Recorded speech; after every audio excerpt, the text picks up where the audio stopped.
Hey guys, today I'm going to be doing a video on how to put this Fender Eliminator kit on this 959 Panigale. Give you a quick walk around. It's pretty much brand new. Literally just got it like 3 days ago. So we're going to hopefully get rid of this big clunky mess off the rear end. So opening the package. Came in a decent box. Looks like decent craftsmanship. It's a light metal double-sided tape. Looks like it's what's going to hold it on. Maybe one fastener up the middle. License plate. Alright, let's get started. Alright, first things first, let's get the seat off.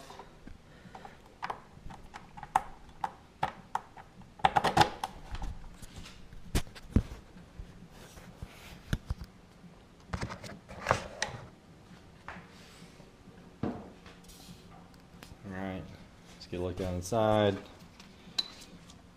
Pop this cover off. Expose the wires. 2 fasteners here. 1 fastener down inside that hole right there. You might be able to see it down through there. And the next down through there. Next, you need to take out 4 fasteners. Here, here, and these 2. And that'll open up or give you access to the wiring. And the size Torx you're going to need is T20. Alright, so once you get those off, this will lower down, exposing the wires. But to be able to get to the pigtail connectors, we're going to need to get up inside there. So what we'll do is we'll lower down from the opposing side, the top side, to be able to get access to those. Alright guys, so I've dropped my Allen wrench down into the hole. And if you aren't familiar with how to get leverage on an Allen wrench, if you've got regular Allen wrenches, just loop on a regular boxed in wrench to get leverage, and that'll act as like a mechanical advantage for you.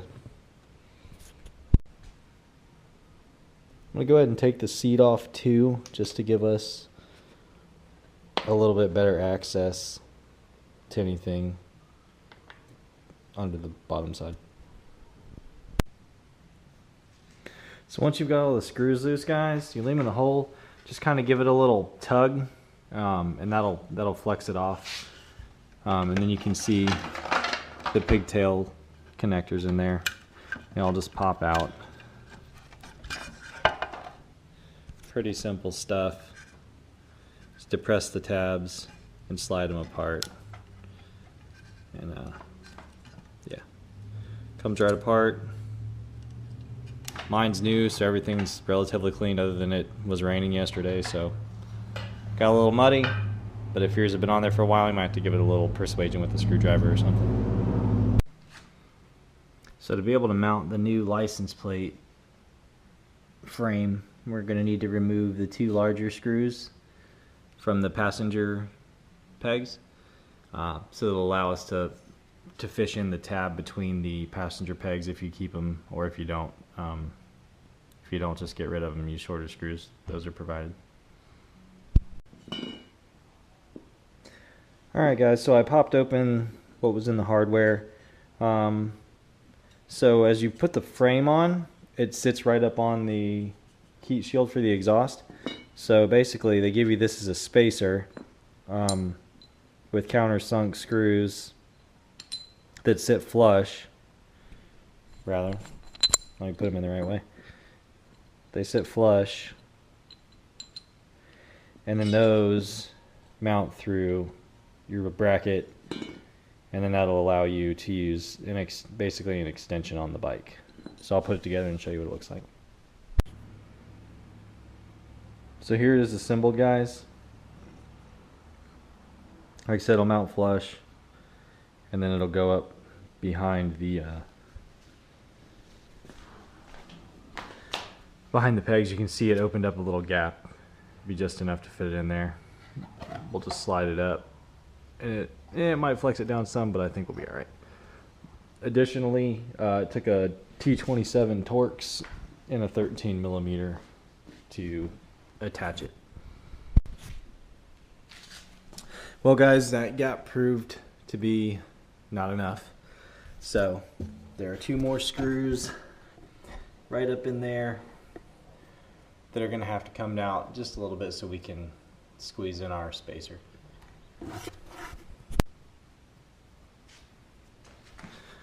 Alright guys, ran into a couple hiccups. Ended up just getting rid of the passenger pegs for now. I'll get a piece of metal to make a little longer bracket. This bracket right here on the top that's supposed to offset it doesn't offset it far enough to clear this part of the bracket, so it ends up being all janky. So I had to shim down the exhaust heat shield as well, so I just did 5 M8 washers, flat washers stacked for now, so I can come up with a little better idea. But it'll do for now. Doesn't look terrible. Now I'll get on to putting on the taillight. Alright guys, so they're color coded white to white obviously, but I didn't pay attention when I took them apart. So I'm just going to test the lights real quick after I hook these up. See which one goes to the license plate light and which one goes to this right turn signal. Alright, so we've got that sorted out now. Now lastly, we've got to attach this. So I cleaned off the underside with glass cleaner since it's alcohol based to get any grease off if there was any. I've got these 3 attachments here. The bottom bolt is going to go through this hole, up through this channel. Then this washer and nut are going to sit over top of the wires with that little notch to clear the wires, and that's what's going to secure it. So as I place it up there, I'll leave a tab for the double-sided tape hanging out. That way, once it's secure and in place and I like where it's at, I can peel the tabs and it'll stick. Alright guys, well there's the finished product. We'll see how it looks when we button it all up. There's what the bolt looks like. Let me put it all back together and we'll see what the lights look like. Well guys, here it is from the back. It's about the brightness you can expect. I think it looks pretty okay. I'm going to do something about that bracket so I can get my passenger pegs back on because my daughter likes to ride sometimes. And then here's what I used for tools. 3, 4, and 5 millimeter Allen keys, T20 and 27 Torx bits, 1/4 inch drive, swivel makes things easier, 13 millimeter wrench, and a magnet for when you drop a bolt inside the swing arm. Well, I hope this helps you guys out, at least kind of point you in the right direction since this comes with no directions. One thing I did take off was the lower fender. Just made things easier.